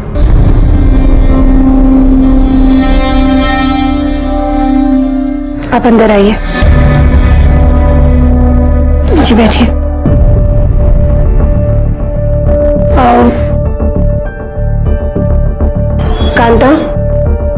अंदर जा। सर वो एक बार यहाँ आया था। एक्चुअली एक बार मैं उसके साथ कैजुअल सेक्स में इन्वॉल्व हुई हूँ। सर एक विडो हूँ मैं। 10 साल पहले ही मेरे पति गुजर गए।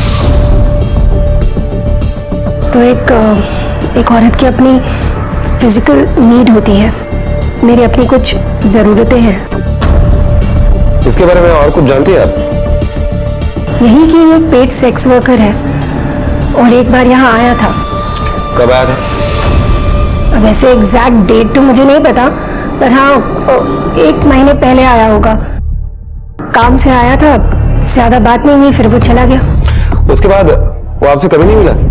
क्योंकि जिस दिन उसका मर्डर हुआ उसके मोबाइल की शाम की लोकेशन यहाँ लोखंडवाला की है। सर तो मैंने आपको बताया ना कि वो एक पेड सेक्स वर्कर है, हो सकता है वो कहीं और गया हो। सर अंकित की कस्टमर होना तो छोड़ो, लेकिन कुछ लेडीज ने तो उसे पहचानने से भी इनकार कर दिया, और जिन्होंने पहचाना उनके पास ऐसा कुछ भी नहीं है जो वो हमें बता सके। खैर मुझे ये मामला बदलेगा लगता है। हो सकता है कि इनमें से किसी औरत को वो ब्लैकमेल कर रहा था या फिर ऐसे ही कुछ। सर अंकित को जिस तरीके से पीटा गया था वो तरीका तो क्रिमिनल्स के खिलाफ सच उगलवाने के लिए हम इस्तेमाल करते हैं। पता करो अंकित के आसपास जितने भी लोग हैं उनमें से किसी का पुलिस या आर्मी से कोई कनेक्शन है क्या? Okay sir. सर इंक्वायरी की तो पता चला है कि रेखा के पति के पैर में वाकई में फ्रैक्चर हुआ है, लेकिन ये किसी एक्सीडेंट की वजह से नहीं, बल्कि कुछ लड़कों ने उसकी पिटाई की है उसी के मोहल्ले में। पिटाई की वजह से उसकी टांग टूटी है सर। ये रेखा नाम से झूठ क्यों? एक्सीडेंट नहीं हुआ था साहब, ये मेरे को 2 लोगों ने पीटा था और मेरे को पूरा यकीन है ये सब अंकित ने करवाया है।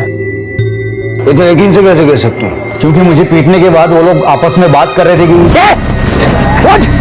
इधर देख, आइंदा कभी रेखा ताई को मारा या परेशान किया ना तो तेरी एक नहीं बॉडी की सारी हड्डियां तोड़ देंगे। साहब अंकित रेखा को बहुत प्यार करता था और मैं तो उसका जीजा था। अगर वो खुद मुझे मारने आता तो वो खुद फंस जाता, इसलिए उसने गुंडे भिजवाए थे। रेखा को परेशान करते थे तुम? हाँ साहब। क्यों? क्योंकि उसका बाप मेरे को बोला था साहब कि पैसा लाके देगा, लेकिन पैसा लाके देने से पहले बुड्ढा लुढ़क गया। फिर अंकित बोला कि वो पैसा देगा, लेकिन वो लटका लटका के दे रहा था। अभी उस दिन भी जब वो पैसा देने आया था तो ये क्या आखिरी इंस्टॉलमेंट, बाबा ने जो वचन दिया था वो मैंने पूरा कर दिया। अब ताई को परेशान नहीं करने का। रुक रुक रुक, इतने का ही प्रॉमिस नहीं था खाली, तेरे बाबा ने बाइक और खोली का भी प्रॉमिस किया था, वो कब देगा? खोली और बाइक? बाबा ने मुझे ऐसा कभी कुछ नहीं बताया। कभी कुछ नहीं बताया? नहीं, कभी कुछ नहीं बताया। अरे नहीं बताया तो तुम लोग का प्रॉब्लम है, मेरा प्रॉब्लम नहीं है। मंजे का है? जल्दी जुगाड़ कर, नहीं तो इसके हाथ पैर तोड़ के ना सड़क पे फेंक दूंगा। भाऊ बाद में आ जाना तू उठाने। अभी निकल चल। खोली और बाइक देना तो छोड़ो साहब, उल्टा उसने मेरे को पिटवा दिया। और इसलिए तुमने अंकित को मार दिया? नहीं साहब, मैंने उसको नहीं मारा। इस हालत में मैं कहां बाहर जाऊंगा, कहां मारूंगा साहब? मैं उस दिन पूरा दिन घर में ही बैठा था साहब। खुद नहीं किया होगा, किसी को सुपारी दी होगी? नहीं साहब, मैं एकदम सिंपल सा आदमी हूँ साहब। ये सुपारी उपारी मेरे को कुछ नहीं मालूम साहब। और वो अंकित तो मेरे को पैसा देने वाला था साहब, मैं उसको मार के अपना नुकसान क्यों करता? उन 2 लड़कों का हुलिया याद है जिन्होंने तुम्हें पीटा था? हाँ साहब। साहब हमने कुछ नहीं किया साहब। साहब हमने कुछ नहीं किया साहब। साहब मारो मत साहब, मैंने कुछ नहीं किया साहब। साहब बात कर दो साहब। किसके कहने पर गणेश को पिटवाया? संतोष का हमने बोला था साहब, उसने पैसा दिया था इस काम का। और अंकित को किसने मारा? तुम लोगों ने? उसकी सुपारी किसने दी थी? नहीं साहब, वो नहीं पता। वो अंकित के मर्डर से हमारा कोई वास्ता नहीं साहब, हम सच बोल रहे साहब।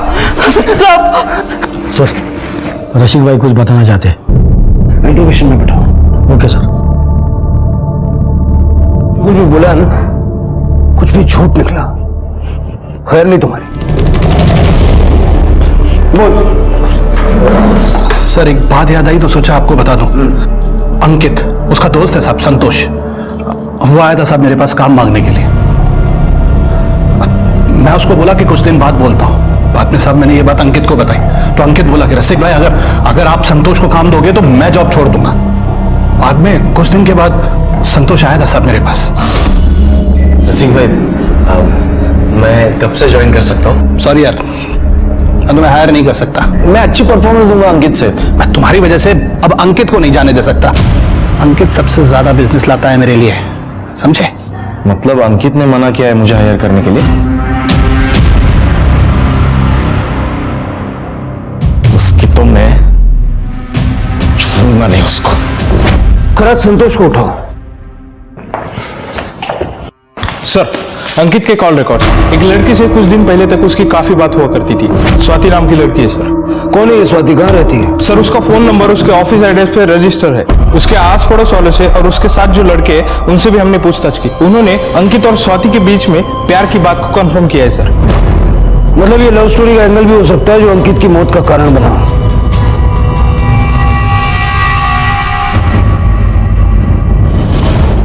जल्द से जल्दी स्वाति को पुलिस स्टेशन ले आओ। सर, गणेश का बैकग्राउंड चेक किया? अभी तक कुछ मिला नहीं है सर। ठीक है।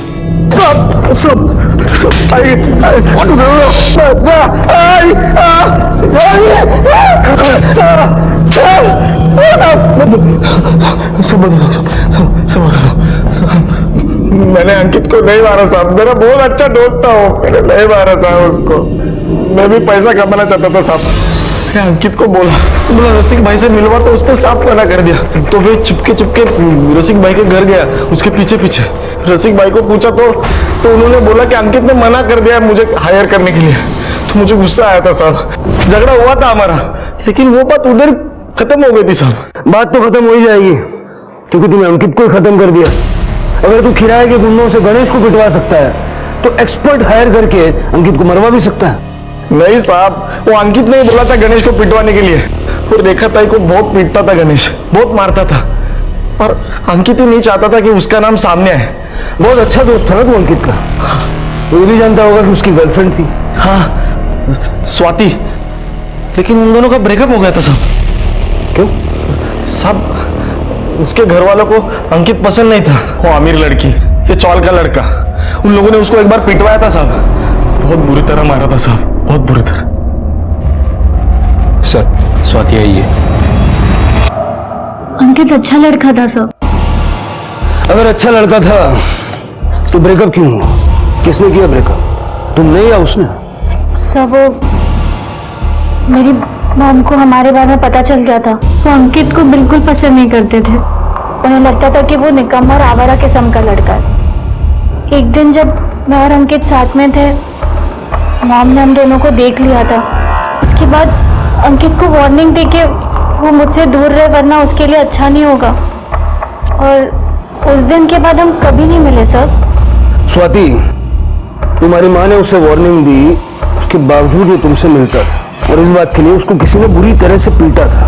और उसे पिटवाने वाला और कोई नहीं था, तुम्हारी माँ थी। स्वाति, तुम्हारी माँ ने किसके हेल्प से अंकित को पिटवाया था? मेरे मामा की। मतलब पॉसिबल है कि तुम्हारी माँ ने तुम्हारे मामा की हेल्प लेके अंकित को मरवा दिया? नहीं सर, ऐसा कुछ नहीं है सर। अपने मामा का नंबर और नाम लिखवा दो।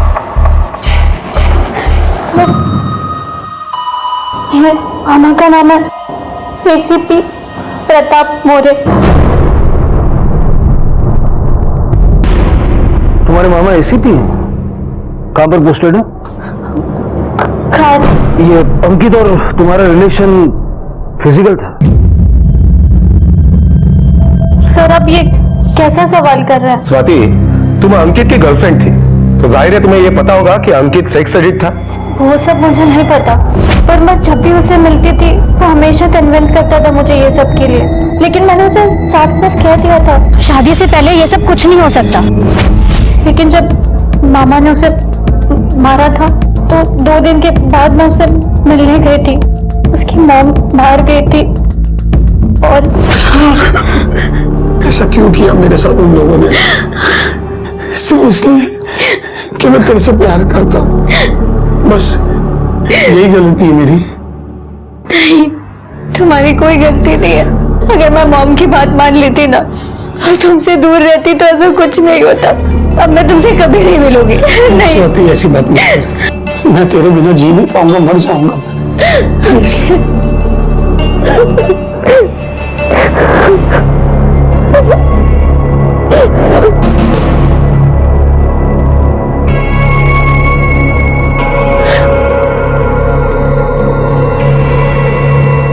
मतलब तुम दोनों के बीच में इंटीमेसी थी? सब पहली और आखिरी बार था। अंकित से आखिरी बार बात कब हुई थी? 12 तारीख को, गायब होने के एक दिन पहले। हम अगले दिन मिलने वाले थे। 13 तारीख को सर मैंने उसे बहुत फोन किया, फोन बंद था। और फिर नेक्स्ट डे न्यूज में देखा कि उसका खून हो गया। स्वाति, जब तक ये केस सॉल्व नहीं हो जाता शहर से बाहर मत जाना और अपनी सारी डिटेल्स लिखवा के जाना।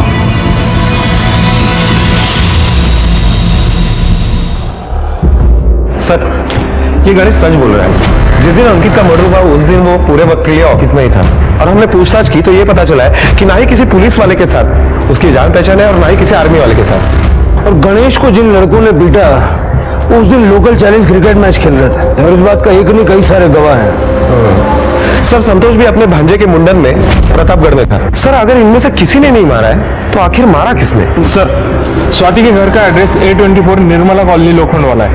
अंकित की केस से रिलेटेड जितने भी लोग हैं उनमें से एक से ही एड्रेस मैच हो रहा है। ये देखिए, नैना देशमुख, अंकित की क्लाइंट। स्वाति से क्या लेना देना? सर, वो मेरी बेटी है। तो आप जानती थी कि अंकित आपकी बेटी का बॉयफ्रेंड है, भी उसके साथ? नहीं सर, मैंने कुछ नहीं किया। वो उस दिन मैंने झूठ बोला था। एक्चुअली एक बार मैं उसके साथ कैजुअल सेक्स में इन्वॉल्व हुई हूँ। दरअसल जब मैंने दरवाजा खोला तब मैंने देखा कि वहाँ अंकित खड़ा है। हॉट। तुम यहाँ क्यों आए हो? देखो, मुझे यहाँ कोई तमाशा नहीं चाहिए। अभी मेरा कोई गेस्ट आने वाला है। नहीं हो गेस्ट हो सासू माँ। क्या बकवास कर रहे हो तुम? बकवास नहीं कर रहा हूँ मैं। रसिक भाई ने मुझे ही भेजा है आपकी खातिरदारी करने को। चले। नहीं, तुम जाओ यहाँ से। Deal cancel. नहीं। पार्सल आ गया है, पेमेंट तो करनी पड़ेगी। पेमेंट? ये लो अपने पैसे और दफा हो जाओ।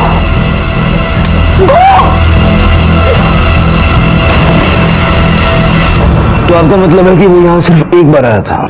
नहीं, उसके बाद दोबारा आया था, 1 हफ्ते या 10 दिन बाद। सोचना भी मत कि तुम मुझे परेशान कर सकते हो। एक बार पहले मेरा भाई तुम्हें पिटवा चुका है ना। मुझे मजबूर मत करो कि मैं उसे दोबारा बुलाऊं। ठीक है, बुला लो। हाँ, बुला लो। हाँ? यस। फिर मैं, तुम और तुम्हारा भाई तीनों मिलकर ये वीडियो देखेंगे। बहुत मजा आएगा।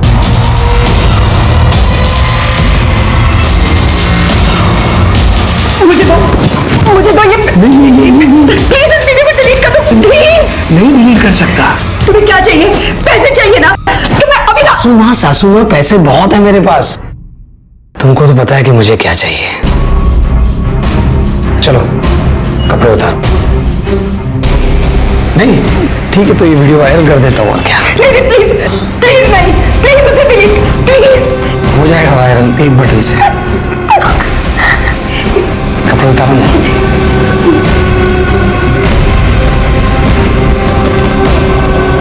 सर, उसकी बात मानने के अलावा मेरे पास और कोई चारा नहीं था। उसके बाद जिस दिन भी उसका मन करता वो यहाँ आता रहा, पैसों के लिए नहीं, रसिक भाई के भेजने पर भी नहीं, बल्कि मेरे साथ जबरदस्ती करने। जिस दिन आपको उसकी लाश मिली उस दिन भी वो पहले यहाँ आया था और उस दिन भी उसने मेरे साथ जबरदस्ती की और फिर यहाँ से चला गया। पर इसके बाद वो कहाँ गया, क्या हुआ, मुझे कुछ नहीं पता। इतना सब कुछ होने पर आपको नहीं लगा कि पुलिस को बताना चाहिए? एसीपी मोरे साहब तो आपके भाई हैं। साहब को पता है ना, अगर कोई भी बात पुलिस तक पहुंच जाती है तो फिर उसे पब्लिक होने में भी वक्त नहीं लगता। मेरी बेटी स्वाति तो क्या सोचती मेरे बारे में, मेरा भाई क्या सोचता, और मैं इतना बड़ा रिस्क नहीं।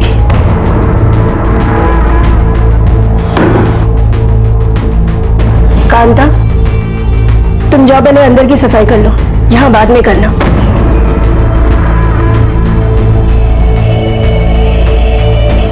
आप कुछ कह रही थी? सर मैं आपसे विनती करती हूँ, प्लीज इस बारे में स्वाति से कुछ मत कहिएगा, प्लीज सर। देखिए ऐसा कोई प्रॉमिस तो हम आपसे नहीं कर पाएंगे। और एक और बात, जब तक ये केस सॉल्व नहीं होता आप शहर से बाहर मत जाइए।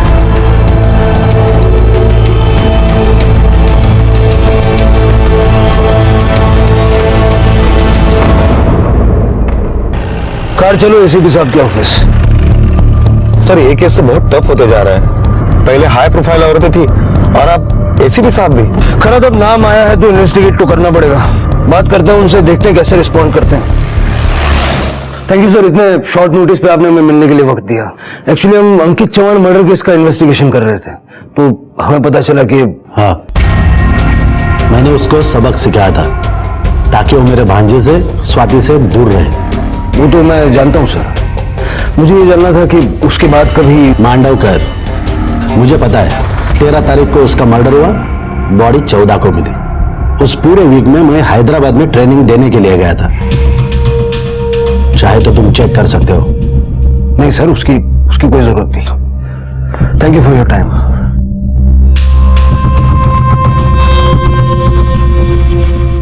सर आपको क्या लगता है एसीपी साहब सच बोल रहे हैं? अगर वो कह रहे हैं कि ट्रेनिंग पर थे तो ट्रेनिंग पर ही होंगे। ये भी हो सकता है कि मोरे साहब ने किसी को अंकित की सुपारी दी हो। सर अगर ऐसा है तो हम उनके कॉल रिकॉर्ड तो चेक कर सकते हैं ना? नहीं खराब, वो ऑकवर्ड हो जाएगा। ऐसा करो, स्वाति को बुलाओ। Okay sir. जब अंकित ने तुम्हारे साथ संबंध बनाया तो क्या उसने वीडियो रिकॉर्ड किया था? साहब को अंकित का फोन मिल गया? स्वाति, जो मैंने पूछा उसका जवाब दो। सर उसने मुझसे बहुत रिक्वेस्ट की थी सर, तब मैंने उसे परमिशन दी। मुझे बहुत भरोसा था सर उस पर। सर मैं आपसे विनती करती हूँ, प्लीज इस बारे में स्वाति से कुछ मत कहिएगा। सर वैसे अगर देखा जाए तो अंकित को मारने का सबसे स्ट्रांग मोटिव नैना के पास ही है। हो सकता है कि अंकित का मर्डर करने के लिए नैना ने किसी की हेल्प ली हो। पहली नजर में तो ये मोरे लगता है, लेकिन मोरे एक हफ्ते के लिए शहर में नहीं था।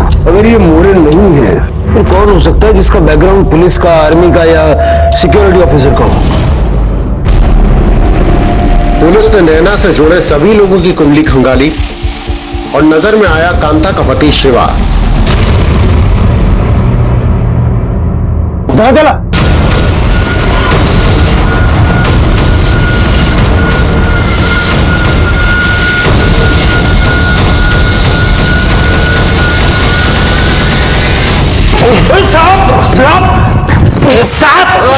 सच बोले?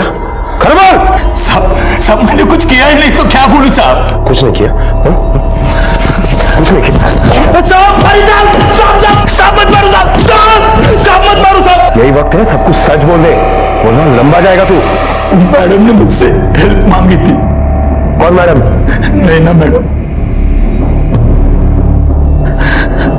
सब उसके अच्छे पैसे भी दे रही थी। अंकित उसको मिलने को आया तब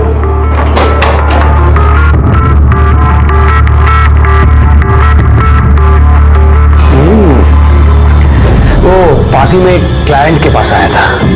मजा तो बहुत आया, लेकिन जो नशा पुरानी शराब में है वो नहीं मिला। बेडरूम में चले?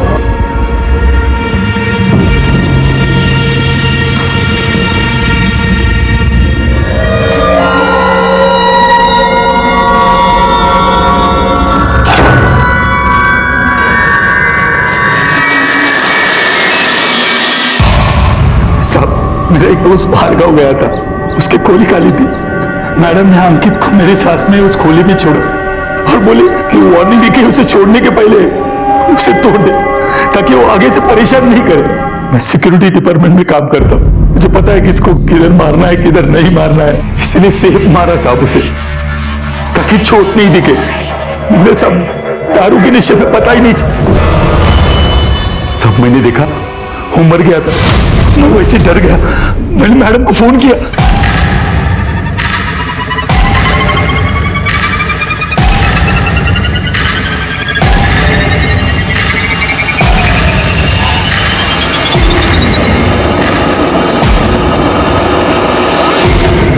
गंदी नीयत और गंदा चरित्र अपनी ओर बुरे परिणाम ही आकर्षित करते हैं। इस केस में विक्टिम और कल्प्रिट दोनों के साथ ऐसा ही हुआ। इस हत्या से 2 परिवार बर्बाद हुए। जहां अंकित की मौत ने उसकी मां और बहन को असहाय बना दिया था, वहीं स्वाति मां के होते हुए भी अनाथ हो चुकी थी। क्राइम पेट्रोल के ऐसे ही मजेदार एपिसोड्स देखने के लिए हमारे चैनल को सब्सक्राइब करें।